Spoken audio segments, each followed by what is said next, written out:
Today we are looking at lesson 3, which is the teaching process.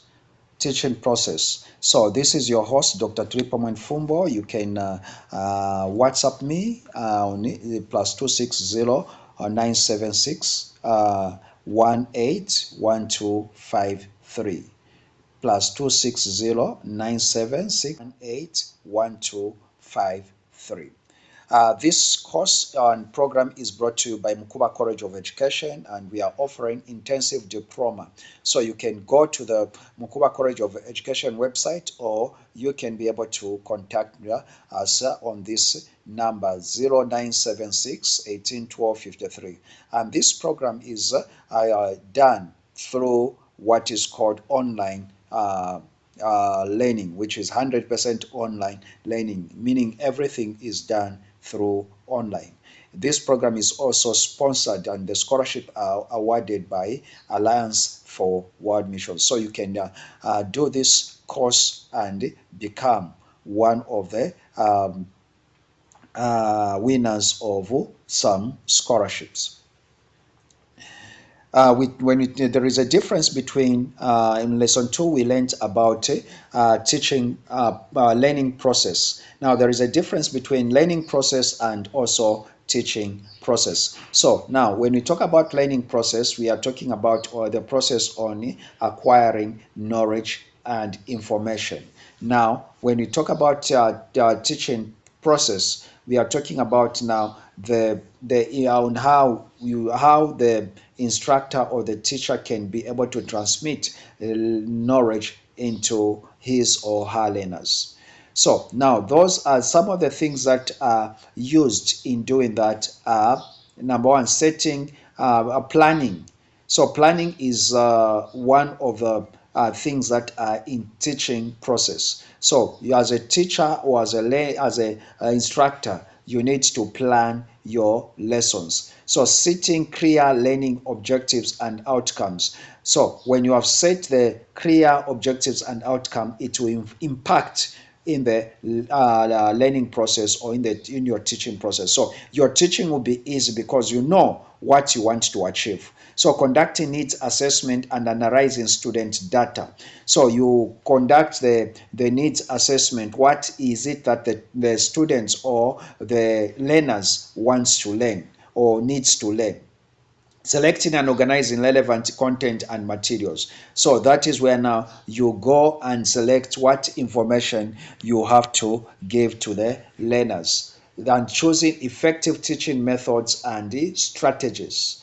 What kind of method should I use? Should I use the teacher-centered approach, or should I use the student-centered strategy?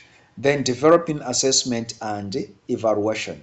Now the teaching process, let me just give you what is involved in the teaching process. So there are 8 things that are involved in the teaching process. So in the teaching process there is planning, then we have instruction, then we have got assessment, we have got management, we have got reflection, we have got differentiation, we have got technology integration, and we have got collaboration.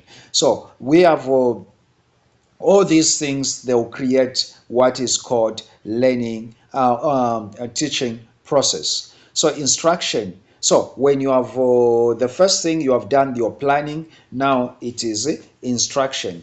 That is presenting information and demonstrating skills, guiding student practice and application, encouraging active learning and engagement. That is providing feedback and support, using technology and multimedia resources. So instruction, when you're saying instruction, it's saying a teaching or lecturing. So when you are in lecturing, there is presentation of information. Then also you guide the student on how they can be able to acquire information. and how they can also practice the information. And you also, when you are doing instruction, teaching, or lecturing, that is where you are encouraging active listening. You are telling your learners to listen and get engaged in what you are doing.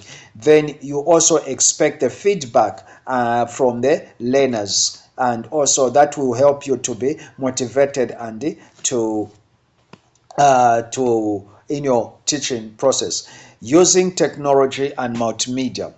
The third thing in teaching process is assessment. You cannot just give the instructions. You cannot plan without giving instruction, without teaching, without the lecturing.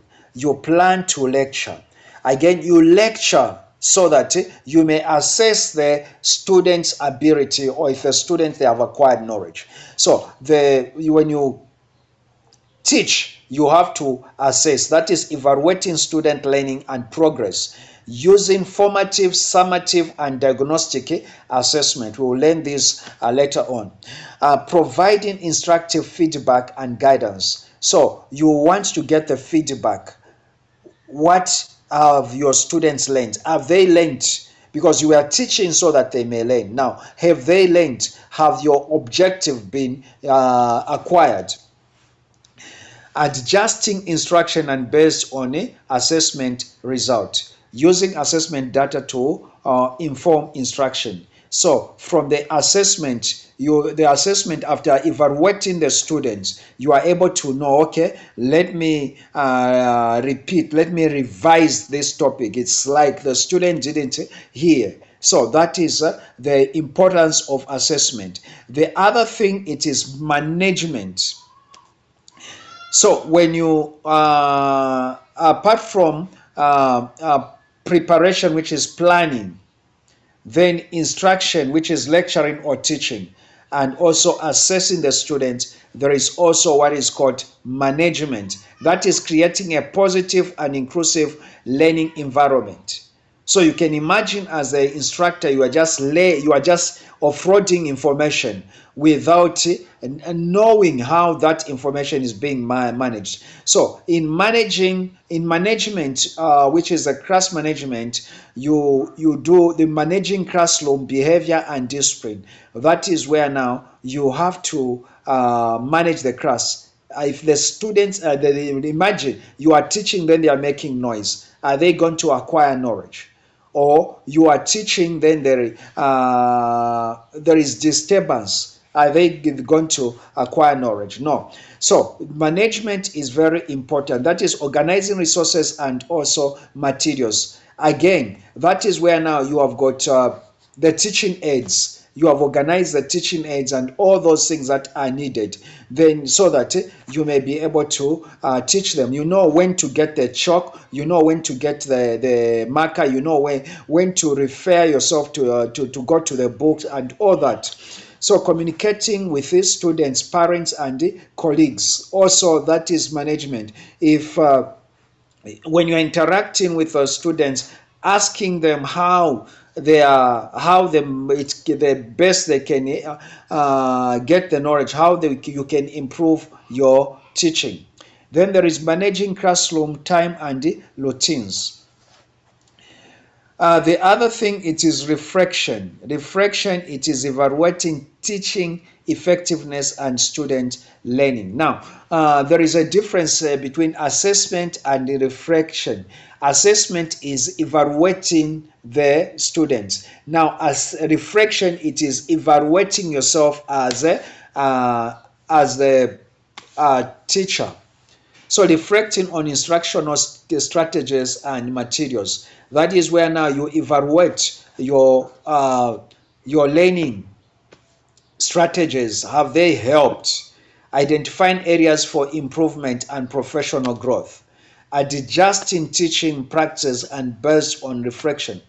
Engaging in self-assessment and peer review. Oh, you ask the pupils and the student or the students, how were they learning? How were their lessons? How was the teacher effective in communication? So you are assessing, and also you ask your friends, to come and observe you. Then there is also what is called differentiation. That is tailoring instruction to meet diverse student needs. Now, you have to know that in your class there are different students and there are different learners. There are those, they are fast learners, there are different learners in the classroom. So that is where now you use what is called diverse student needs, using various teaching strategies and materials. Others they learn through instruction, like as I'm doing, but others may just learn through after you have given them the assignment. That's when now they learn. And so you should use different instruction strategies, providing choices and learning options to students, accommodating different learning styles and abilities, and also using technology to support different students. So when you talk about differentiation, you are talking about tailoring your instruction to meet an individual students or to meet different students' needs. Then technology, it is the integration of technology in your teaching. So using technology, using digital tools and resources to enhance teaching and learning. That is where now, like you as the instructor, as a lecturer, you use these available technology to enhance your learning. You search, you go to your Google, you search about what you want to teach. You go to, you ask artificial intelligence. You go to YouTube, you listen from other teachings on the topic that you want to teach. Integrating technology into instruction and assessment, developing technology literacy and skills, also using technology to support different differentiation and engagement on students. Then there is also collaboration. So collaboration in teaching is very important. So working with colleagues, parents, and the community members. So you collaborate in learning, in teaching. How you ask your friend how best you can be able to deliver a certain topic, and also you get the feedback from the parents, and you ask them how can we best teach the pupils, and the feedback from the communities. So building partnerships to support student learning, and or like the exchange, you go and you just learn from other people, engaging in co-planning and co-teaching, participating in professional learning communities like TCZ, Teaching Council of Zambia, and other professional communities, collaborating with other professionals to support student needs. There are also theories in teaching process. Just as we had the theories in learning process, we have got also theories in teaching process. So these theories, they help you to know how other people have propounded on these matters. So there are three main teaching theories. There is what is called traditional theory, progressive theory, and constructivist theory. These theories are not maturely inclusive, and many educators blend elements from multiple approaches to create a unique teaching philosophy. So these theories, they are meant to you as the instructor or the teacher, whereby you can use the traditional theory, or you can use the progressive theory, or you can use the constructivist theory, or you can combine them so that you are able to alter your teaching methods and you become constructive in your teaching. So the traditional teaching theory, number one. So the traditional teaching theory focus on content transmission and student receptivity. Content transmission, it's whereby you want the students to understand the content that you are teaching them. Assumption: students are passive learners. Teacher is the authority figure. Knowledge is transmitted from teacher to student. So now in this theory, it says learners, it's like you assume they don't know. So teacher is the one who understands and is transmitting the knowledge. So the knowledge comes from the teacher to the students. The way they say that water flows from the top to down. So that is how even knowledge. So as a learner, as a teacher, you should have more knowledge. You should understand. You should learn more. That's why they say that if you are a diploma, you cannot teach another diploma. Why? Because your level of understanding may be the same. So it requires a degree or a bachelor's degree to teach a diploma student. Why is it like that? Because it is assumed in the tradition teaching theory that knowledge is transmitted from a teacher to a student.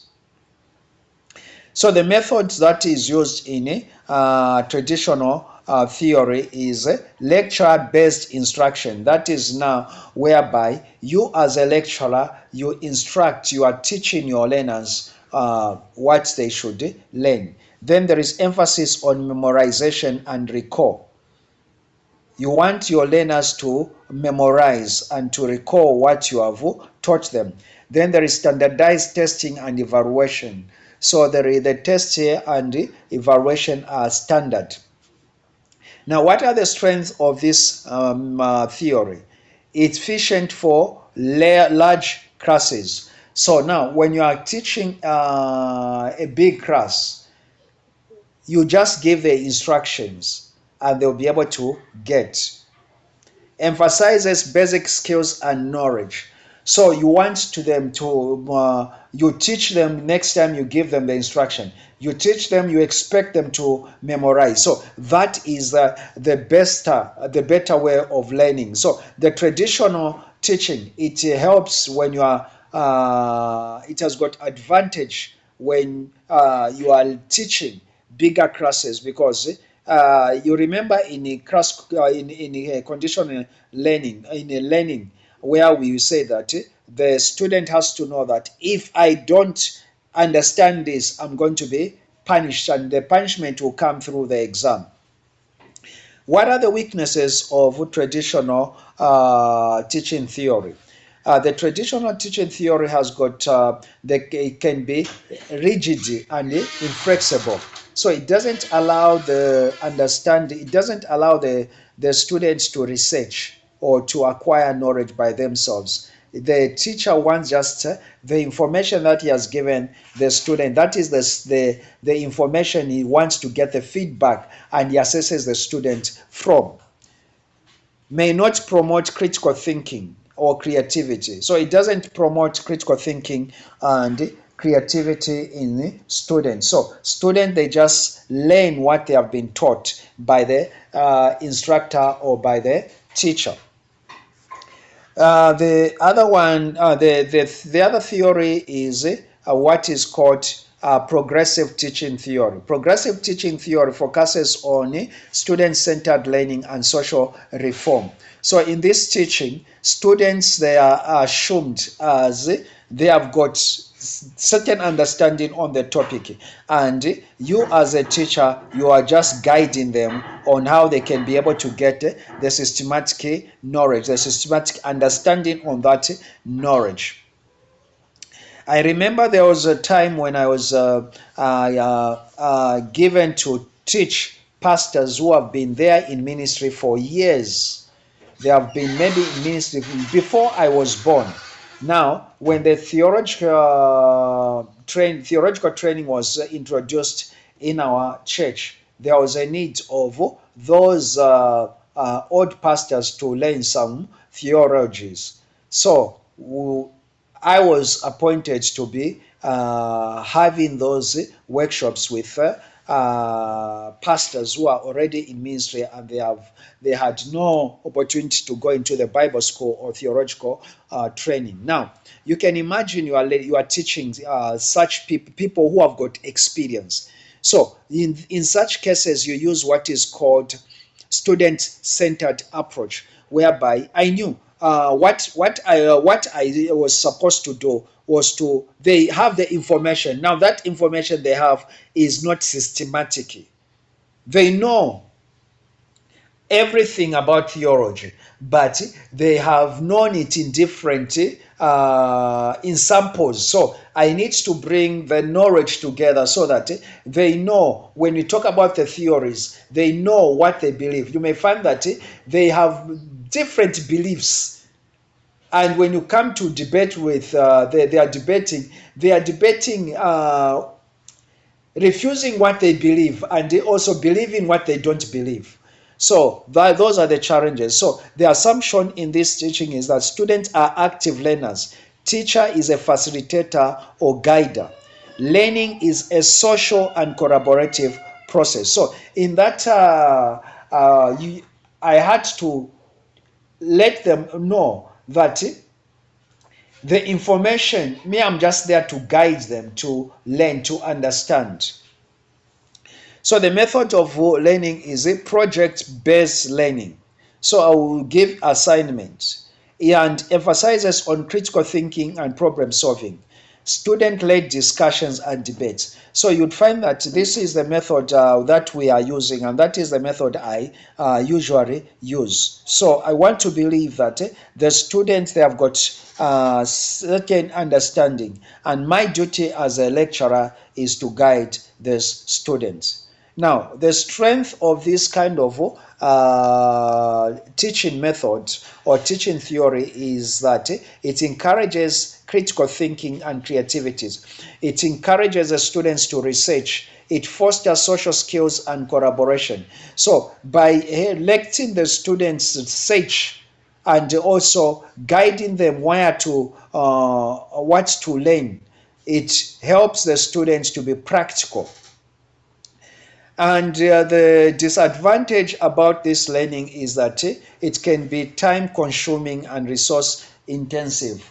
So you give the students to come and present in class, like you are, like for example, like we are doing. You can imagine if we are in a physical class setup whereby each student has to present and you should all be listening from that student. So if a lesson which can be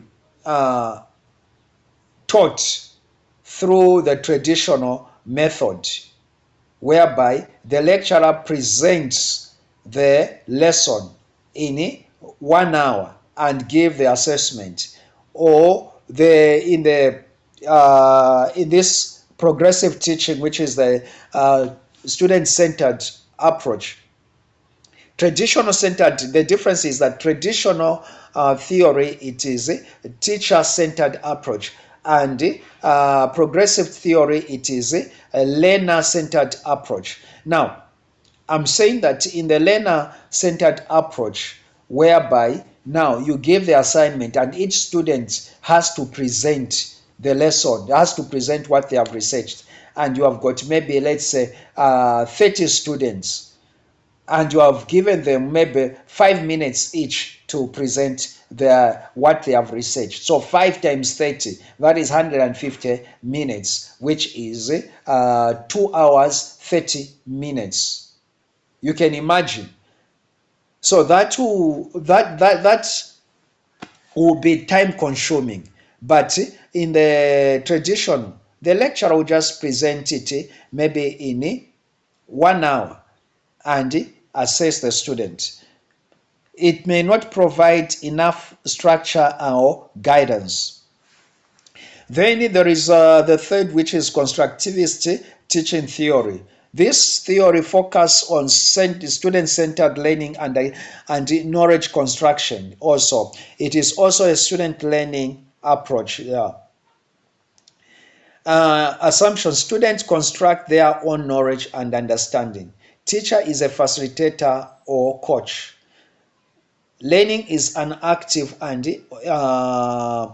alternative process. Now, the difference between constructivist and also progressive teaching is that the learning in the uh, in the progressive learning, it is also focused on the environment, whereby the environment teaches. So the learning process, or the teacher, with the students learn as you are teaching, they learn from the environment, from their experience. Now in constructivism, it is where now it is solely focused on students. The student has to do the research, not on interaction.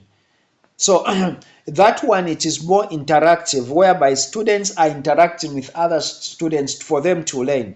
Now, in this one, it is the student going to acquire, to go and search for knowledge, go and look for knowledge. So teacher is a facilitator.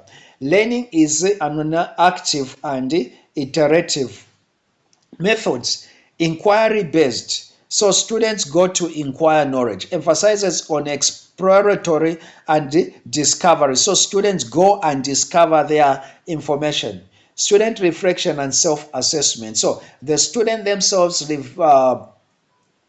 they assess themselves. And also as a teacher, you just guide the student.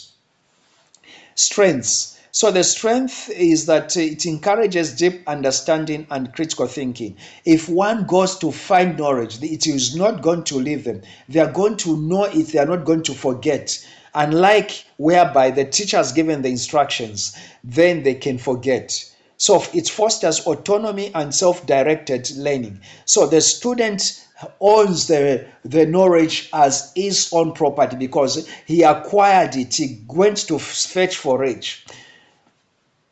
Then the weaknesses or the disadvantages are that it can be challenging to implement and assess, may require significant teaching, training, and support method.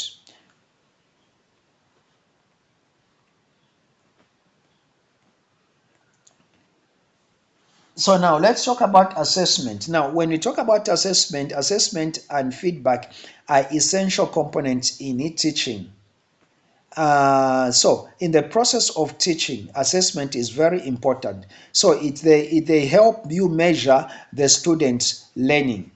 It helps to identify areas for improvement and informal instruction. So let's break down the key assessments. There is what in assessment we have got what is called formative assessment. Formative assessment, it is an ongoing informal evaluation to monitor student progress. Say students. So formative assessment, that's where you are telling the students to come and present. You ask the students question, or what do you understand by this? Can someone talk about this? That is formative assessment. Then summative assessment, it is the formal comprehensive evaluation to measure students. The summative assessment, like exam, it is at the end of the tests whereby students, you are able to see if the students have acquired knowledge. Then there is diagnostic assessment. In diagnostic assessment, that is where now evaluations to identify students' strength, weakness, and learning needs. So here you are trying to evaluate the students, each students, if they are able to acquire or their way of understanding the knowledge. Then there is authentic assessment, which is real world meaningful evaluations that reflect actual learning. That is authentic learning. Thank you so much for having this class, I believe we have learned, and we let's just summarize on conclude with feedback. So in feedback, we look at formative feedback. This is ongoing constructive feedback to guide students' learning and improvement. So there is formative feedback, there is summative feedback, that is comprehensive feedback on student performance, often provided at the end of a lesson or unit. Then there is peer feedback, that is feedback from classmates, promoting collaboration and social learning. That is where now you give the topic, and then the students themselves evaluate themselves. Then there is self-assessment. Students reflect on their own learning, setting goals and identifying. So you ask the student, what do you want to learn from this course? Can you put the objectives on what you have learned? At the end of the topic or the subject or course, you ask the student, what did you learn from this?